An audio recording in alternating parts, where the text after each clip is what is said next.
It has been about a month since Craig Avedisian was declared an almost genius, a finalist in a Genius Challenge contest with a $1 million prize.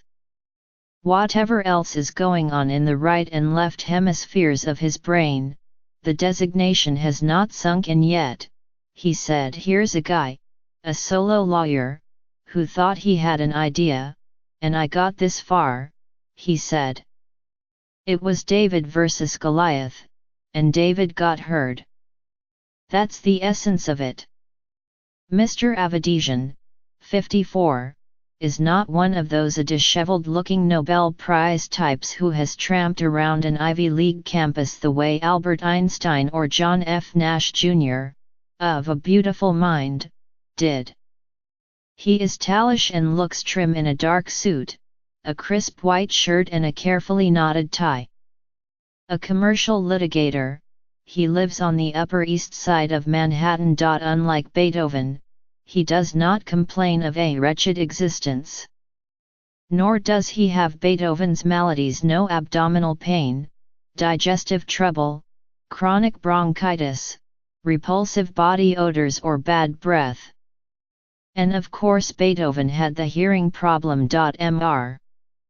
Avedisian's hearing is fine. Other measures of exceptionalness? He said he did not know his IQ. He said he had a B average in law school. But then, he is only an almost genius. For now. Maybe he will win the contest and become a full-fledged genius. He reached his current status because of an idea he submitted when the Metropolitan Transportation Authority announced the Genius Challenge last summer, a few days after Gov. Andrew M. Cuomo declared a state of emergency for the city's failing subway system.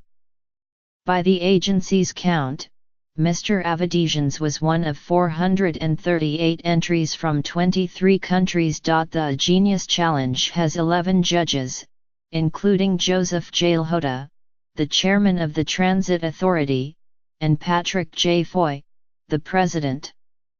But like the number 2 train on a bad morning, the Genius Challenge is behind schedule.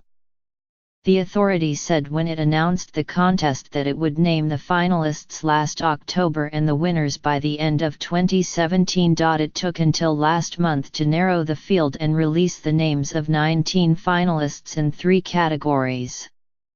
Most of the finalists were large companies like Alstom, a manufacturer of the R160 subway cars that passengers have been riding since 2006. Mr. Avedisian and Robert James were the only individuals among the finalists, and the authority has not said when it will name the winners. The authority said Mr. James's idea involved combining 2 technologies to keep tabs on where trains are.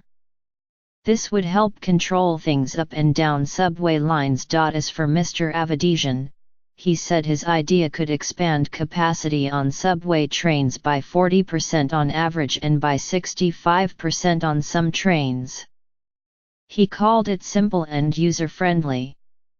He was ready when the Transit Authority held a conference about the Genius Challenge last June. In fact, he said, he was practically the first person through the door at the Hammerstein Ballroom in Midtown Manhattan. I was in the middle of the front row in the section for ordinary attendees. Only the preferred seating people in front of him were closer to the stage, he said, adding that he found the presentations, aimed at professional transit types, intimidating. You felt like you were in there with the heavy hitters, he said, and you wonder whether you're up to it. Einstein once declared, if everybody lived a life like mine, there would be no need for novels. Mr. Avedisian could say the same thing. Captivated by flying as a child, he earned his private pilot's certificate the summer after high school, attended Florida Institute of Technology and graduated in 3 years. By age 19, he was a multi-engine, instrument-rated pilot, eligible to charge passengers for flying them around. But when it came to settling on a career, he decided there was not enough real piloting involved. We were told, nobody flies above 10,000 feet, they're all on autopilot. You're a glorified backup, he recalled.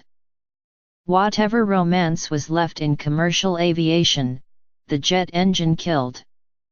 He was not interested in stunt flying or becoming a military pilot, so he abandoned aviation and found a job managing a branch of a courier company in Silicon Valley. Jobs at a consulting firm that handled transportation planning issues and at another trucking firm followed. Then it was on to law school at Boston University and a summer job as a volunteer law clerk, drafting opinions for administrative law judges from the National Transportation Safety Board. None of the judges were pilots, he said. I understood the facts better than they did, no offense. They said they wanted to hire me on a paid basis during law school. So they did, and also after he finished law school. The slowest part of a conversation with Mr. Avedisian is the tell us all about it part, because he will not discuss details of his idea for the subway while the contest is still going on. The transit agency said he was a finalist in a category called Rapidly Deploy Modernized Subway Cars to the Subway System. The other categories involve modernizing the antiquated signal system and improving the communications infrastructure. The Transit Authority said Mr. Avedisian had proposed adding up to 4 cars to trains currently in operation to increase both train capacity and passenger comfort. The agency said Mr. Avedisian's longer trains would stop at every station, but not every car would open. Some cars at the front and back of a train will not platform at every station, the authority said, but generally will platform at alternating stations. In plainer terms, using an existing 10-car train as an example, the first 4 cars would open at one station, leaving the last 4 beyond the platform with the doors closed. At the next station, the train would in effect overshoot the platform, allowing the last 4 cars to reach the platform and open while the first 4 stayed shut. 6 cars in the middle would open on the platform at every stop. Such an arrangement could be disconcerting, at least until passengers figured out which ends of the train open at which stops. He is unfazed. I believe nothing else comes close to what this can do, he said. He mentioned the money they're not going to have to spend by not excavating new tunnels, laying new tracks and building new stations. He acknowledged that it would not expand the subway geographically. But the good thing is, if ridership patterns change, you can shorten the trains, he said. This is a very flexible idea. As for his competitors in the Genius Challenge, he said, they're coming at it as companies. If you're Bombardier, this is what they do, he said. I come at it with a total blank slate, with one idea: make the subway better. That's it. I don't have teams of people behind me, and resources. Geniuses tend to have lots and lots of ideas. Thomas Edison obtained more than 1,000 patents in this country, and Wolfgang Amadeus Mozart wrote more than 600 compositions. Mr. Avedisian said the idea that made him a finalist was not the only one he had submitted.